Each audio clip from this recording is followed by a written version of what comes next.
Audio Jungle.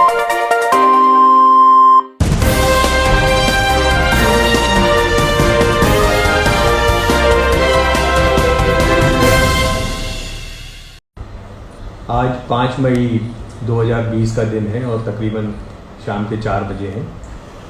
जो प्रवासी भाई लुधियाना से, पंजाब से बाहर अपने राज्यों में जाना चाहते हैं, उनके लिए सरकार की तरफ से पुख्ता प्रबंध किए जा रहे हैं। ट्रेनें शुरू हो गई हैं और आपने अगर यूपी, बिहार, झारखंड, मध्य प्रदेश, गुजरात कहीं भी जाना है तो धीरे धीरे उन स्थानों के लिए ट्रेनें शुरू हो रही हैं। इसमें हम लोगों को थोड़ी सी शांति और संयम का परिचय देना होगा, क्योंकि ये प्रक्रिया एक काफ़ी मुश्किल प्रक्रिया है। इसमें काफ़ी जैसे रेलवे भी इन्वॉल्व है, आपने जिस राज्य में जाना है उस राज्य का प्रशासन इन्वॉल्व है, उनको काफ़ी सारी तैयारियां आपके लिए करनी पड़ती हैं।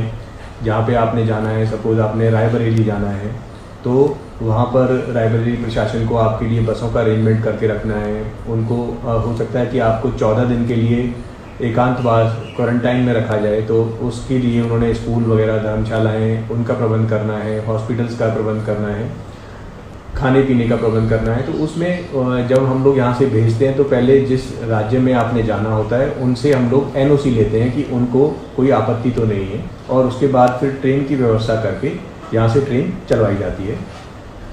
तो धीरे धीरे ट्रेनें चालू हो गई हैं। आज झारखंड के लिए जालंधर से ट्रेन गई है, लुधियाना से आज प्रयागराज जो वाराणसी है उसके लिए ट्रेन जा रही है। तो अगर हम लोग शांति से इस प्रक्रिया को अंजाम देंगे तो रेलवे वालों को भी खुशी होगी, जिस स्टेट में आप जा रहे हैं वहाँ के प्रशासन को भी खुशी होगी। इसमें क्योंकि हम लोग कोरोना से लड़ रहे हैं तो इसमें कुछ चीज़ों का हम लोगों को ध्यान रखना पड़ेगा कि जब हम लोगों को ट्रेन में बैठाएं तो उसमें डिस्टेंसिंग का फॉलो करें और मास्क लगा के रखें, साबुन वगैरह से अपने हाथ धोते रहें, एक दूसरे से चिपके ना, एक दूसरे के साथ ताश ना खेलें। इस तरीके की बातें हम लोगों को देखनी पड़ेंगी। लुधियाना में जिस भी लोग जैसे एक ट्रेन में 1200 लोग आते हैं, तो जैसे जब भी उस प्रशासन की हम लोगों को मंजूरी आ जाएगी, जैसे अभी प्रयागराज प्रशासन की मंजूरी आ गई थी, तो उसके हिसाब से जो लोगों ने वेबसाइट पे अप्लाई किया था कि उनको वाराणसी जाना है, उनकी हम लोगों ने फर्स्ट कम फर्स्ट सर्व के बेस पे लिस्ट बना ली। जिसने पहले अप्लाई किया था उसका नाम आ गया, जिसने बाद में किया है, जैसे हमारे पास टोटल 2500 लोगों के नाम वाराणसी के लिए आए कि जी लुधियाना से 2500 लोगों ने, 2500 लोगों ने वाराणसी के लिए अप्लाई किया है। तो पहले जो 1200 थे उनको हम लोगों ने रख लिया है, और बाकी के जो लोग रह जाएंगे उनको जब भी नेक्स्ट ट्रेन चलेगी उनको हम लोग उसमें जो है कवर करेंगे। इन 1200 लोगों को हम लोग अभी SMS भेज रहे हैं। प्रशासन की तरफ से, DC साहब की तरफ से SMS भेजा जा रहा है कि आपकी ट्रेन इतने बजे इस तारीख को चलेगी, आप उस जगह पर पहुंच जाएं। तो इसमें हमने पिकअप पॉइंट्स बनाए हैं जो आपके गली मोहल्लों के पास ही हैं। लुधियाना कमिश्नरेट एरिया में तकरीबन 28 पिकअप पॉइंट्स बनाए हैं, और पूरे लुधियाना डिस्ट्रिक्ट में तकरीबन 50 के करीब पिकअप पॉइंट्स हैं जो आपके नज़दीक ही हैं। आप लोग वहाँ पे उसमें टाइम भी दिया होगा SMS में कि आप इस तारीख को इतने बजे इस पिकअप पॉइंट पे पहुँच जाएं। तो आप वहाँ पहुँच जाएं और वहाँ बसें आपका वेट कर रही होंगी। वो बसें आपको लेके फिर रेलवे स्टेशन लेके आएंगी, लुधियाना के रेलवे स्टेशन, और वहाँ रेलवे स्टेशन पे आपकी जो है मेडिकल चेकअप होगा। रेलवे स्टेशन के पास ही एक जगह हम लोगों ने रखी है, वहाँ मेडिकल चेकअप होगा।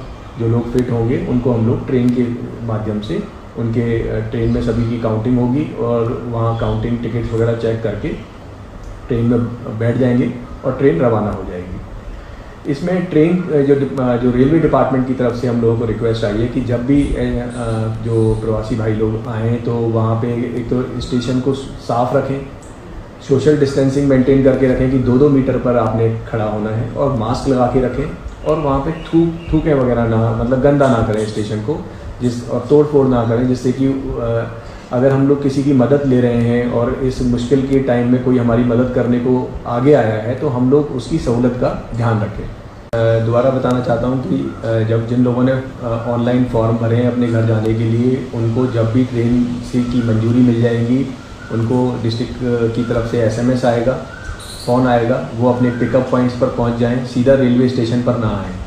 क्योंकि पिकअप पॉइंट्स और रेलवे स्टेशन के बीच में एक मेडिकल चेकअप पॉइंट है जो कि हम लोगों ने बनाया है। वो मेडिकल चेकअप पॉइंट्स पे बस आपको लेके आएंगी, वहाँ आपका मेडिकल चेकअप होगा और उसके बाद फिर वही बस आपको फिर रेलवे स्टेशन लेके जाएगी।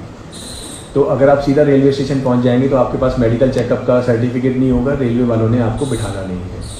तो इसलिए पिकअप पॉइंट्स पर आप पहुँचें, और पिकअप पॉइंट्स पर भी जब आप पहुँचते हैं तो कम से कम सामान लेके पहुँचें जिसमें आपका ज़रूरत का सामान हो, क्योंकि आपने इस सारे के बाद वापस तो आना है। तो उसमें कम से कम सामान लेके पहुँचें और अपने कोशिश करें कि अपने साथ में आप खाना जो है लेके चलें, पानी लेके चलें, जिससे कि आपको किसी का मोहताज ना होना पड़े। और जो इसमें मेरी तो यही सलाह है कि जो बुज़ुर्ग हैं और बच्चे हैं वो अपना ज़्यादा ख्याल रखें, क्योंकि अभी कोरोना का जो खतरा है वो तो बिल्कुल भी कम नहीं हुआ है और बढ़ गया है। ये तो आप लोगों की मजबूरी को देखते हुए सरकार ने ये प्रबंध किए हैं कि आपने जब इस तरीके की बातें हुई कि हमें अपने घर जाने दिया जाए तो ये हुई है। अगर आप में से कुछ लोग घर नहीं जाना चाहते हैं, यहीं रहना चाहते हैं, तो फैक्ट्रीज़ तो अभी चालू हो गई हैं। तकरीबन पिछले 3 दिन में ही 2000 के करीब फैक्ट्रीज़ चालू हुई हैं लुधियाना में। वर्कर्स की उनको ज़रूरत है, आपको भी काम की ज़रूरत है। गांव में भी हम लोग अगर जाएंगे तो वहाँ पे भी काम तो वहाँ एकदम से मिलेगा नहीं, खाने की भी प्रॉब्लम आएगी। तो अगर आप में से कुछ लोग जिन्होंने फॉर्म भर भी दिया है, यहाँ रहना चाहते हैं, तो जो SMS आएगा उस पर आप कोई जवाब ना दें। आपसे कोई इसमें जाने के लिए गवर्नमेंट कोई पैसे तो मांग नहीं रही है, फ्री ऑफ कॉस्ट है। तो आप जवाब ना दें, बस में ना बैठें, तो आपका वो जो है कैंसिल, उसमें जो है उसमें किसी और को हो सकता है हम लोग एडजस्ट करें, या वो सीट खाली चली जाएगी। हम लोगों को पता लग जाएगा बाद में कि कितने लोग कम गए, तो उसको डिब्बे को हम लोग उसमें कम कर लेंगे, अगली ट्रेन में ऐड कर देंगे। तो इस तरीके का भी किया जा सकता है। जो एक चीज़ है कि ये जो सुविधा शुरू की है रेलवे ने, बहुत ही सोच के और डरते हुए शुरू की है कि उनकी कोई प्रॉपर्टी के साथ में गड़बड़ ना हो, तो तोड़ फोड़ ना हो, उसमें गंदगी ना हो, ऐसा ना हो कि आप लोग वहाँ रेलवे में ताश खेलते हुए जाएं और उनको परेशानी हो, कोरोना का फैल जाए। तो इस चीज़ का हम लोगों ने ध्यान रखना है कि आप लोग तो चले जाएंगे ट्रेन से, जो आपके भाई लोग बाकी रह गए हैं यहाँ, उनके लिए ट्रेनें चलानी है।